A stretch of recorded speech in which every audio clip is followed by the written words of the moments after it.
What's up everybody and welcome back to the video. How are you all? I'm good. So now we have the T-bar row, which is down here.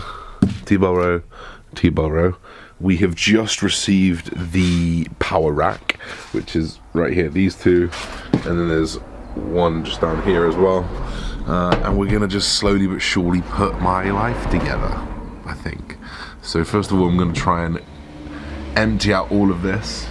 There is a wine fridge underneath this as well, which I'm gonna just move outside. I'm gonna get the council to come pick that up next week, and just generally make a bit more space in here. We've got like a washing machine right here, which a dryer, sorry, which I'm gonna move into that corner. You can see the wine cellar here.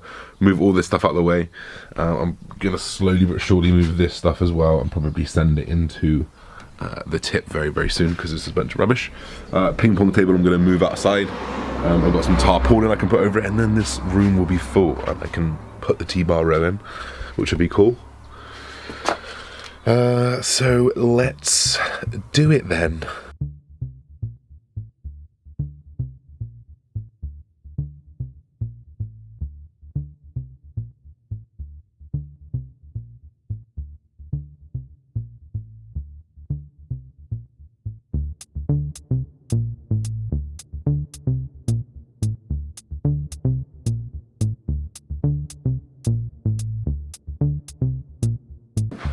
So the first exercise we're going to come into today is going to be an incline barbell press. Now, before the haters jump in, tell me I'm not going low enough, let me talk to you about active range of motion. So active range of motion is essentially going to be the amount of range of motion you have available to you without bearing weight. So for example, I'm going to come into this incline position. I'm going to put my hands out as though I've got a bar in front of me. I'm just going to let these come down to where they fall naturally. So you can see right now where my hands are falling. If I had a weight on, sure, I could pull these back further, but all that motion right there is going to do is it's going to put extra pressure on the internal joint of that shoulder. It's going to put extra pressure on your rotator cuff, probably your elbows as well, and it's going to put you in an uncomfortable position where you're going to offload the weight from your active tissue, where we're trying to push through the front delt, the pec, the protraction there, whatever you want to call it, onto passive tissues like your tendons, the joint pressure, and actually using that bit of a bounce, that tendon pressure, to get out. So instead, you're going to see me come down with the bar to right about here, and I'm going to be pushing straight back up rather than trying to touch it to my chest. I can't even pull my shoulders back and let the bar touch my chest. So it seems ridiculous that I would make 140 kilos push that shoulder pressure back. So that's the reason why I don't go so low on these things. I hope that makes sense.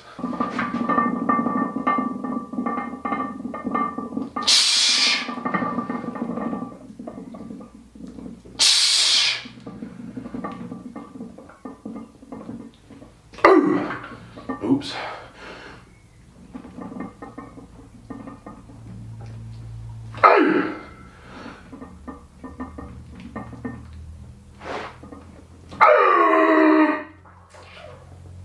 Shit.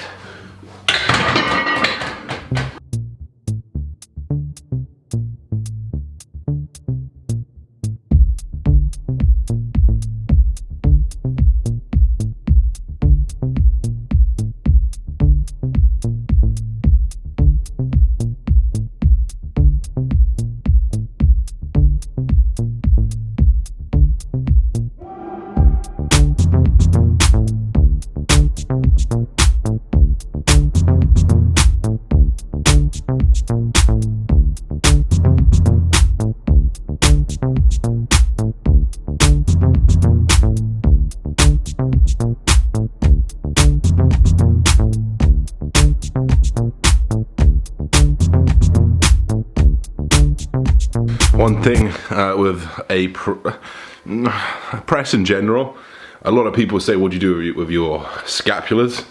So generally speaking, I'm just letting them do what they want to do naturally. The shoulder blade, the scapula is part of your physique. It's part of the movement. Like, you're gonna use it whenever you press. And a lot of people say, should you protract at the front, which is where your shoulders are rolling forward, your scapulars are winging? Yeah, like protraction is is a function of the pec, right? So of course you're going to stay naturally retracted here. You're going to press, but to get that full range of motion, there's no reason why you can't protract at the top. But I definitely wouldn't focus on protracting, but just allow that natural protraction to happen, because it is a function of the pec, whether you like it or not. So you're gonna come out, you're gonna press like you would do normally if naturally retracted, and then you're gonna allow yourself to naturally protract if you need to. Some people won't need to, but I would say that you're probably gonna get a little bit shorter in that case. So we're coming on to our first back exercise. So we're only doing 3 exercises for each because the frequency is a little bit higher of these sessions. Obviously you've got no lat pull down or nothing to kind of lock myself into, so we're gonna go with a chest supported single arm lat pull down. You can see I've got the 20 plate rested on here using an extender. So we've got the full stack and the 20 plate, and it's single arm only because obviously I can't do 2 arm, too strong for it. So first exercise on back, 2 sets, and then we've only got 4 sets after that. Because once you train hard enough, you don't need that many sets. Ain't that the truth? The thing that you'll see me do on this is keep my humerus, which is the bone that is in between the elbow and the shoulder, as close to my, whatever you want to call it, lat midsection as possible. We know that the closer you can drive that humerus in there, in that pocket, rather than out here, the more of that lat you're going to get all the way down in those lower fibers, like the iliac fibers is what we'll call those. So you've got to understand that when you're doing these pulls, there's variations to it, right? And different fibers are going to be biased in different movements. So a normal lat pull down, you know, your humerus is so far away from your body right here that you're really just targeting rear delt, maybe some trap, and the top of the lats. But if you want to work that lat in the full entirety, obviously we're focusing on bringing that scap all the way forward and bringing the elbow all the way forward. You can see when I do this, the difference in range of motion. So if you focus on my elbows, they only come to here. If you're doing a normal lat pull down, if you immediately pull your elbows forward and then down again, you can see the range of motion difference out here versus here. And you can really increase that range of motion and work those lower fibers in the lat as well.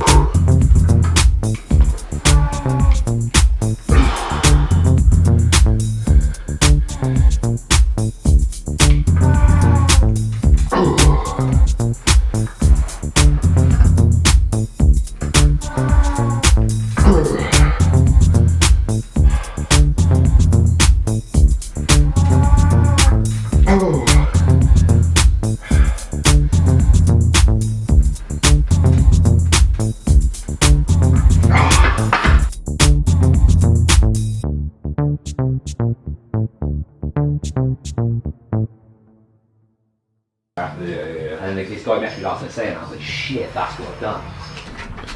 So we have managed to put the T-bar row up, but the T-bar row is up and running. Can't wait to use it. Now we got to do the box power rack, but you can't wait, can you? Lock and loaded, ready to go. It's all done. We have the squat racks. The good thing about this squat rack, it actually comes with some dip bars and the safety racks. And now I can band things. Now we can train. So something that I don't talk about loads is the supplement company that I work with. Don't know why, probably should do, make money from it. But this pre-workout right here, the Arms Race Nutrition Harness, is slowly but surely creeping my way up my favourites list. Very, very tasty, really good effects. If you guys are ever interested in any kind of supplements, I'm telling you, I know it sounds weird because I work for them, but they literally have the best supplements you can ever imagine. Insight supplements, all the pre-workouts you can imagine. All the ones that I use are from there. They have multiple different companies, so you're not kind of selling yourself to one company as such. You've got a multitude of places that you can get a pre-workout from, which is really, really good. So try this one if you haven't.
So then, the build is done. Excuse my car, I've just had the battery bumped on again, so I've got to keep it on. So we've got T-bar row right next to our nice lawnmower. T-bar row, nice handle, lift off, row. We've then got our hamstring curl right here. Very, very nice. As we come through to the second part of the gym, I'll show you around.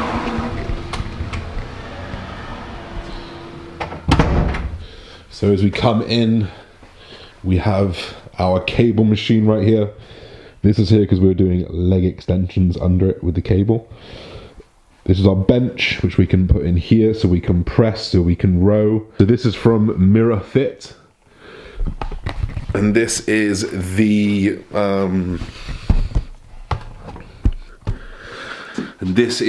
350 kilo power rack. Basically holds 350 kilo.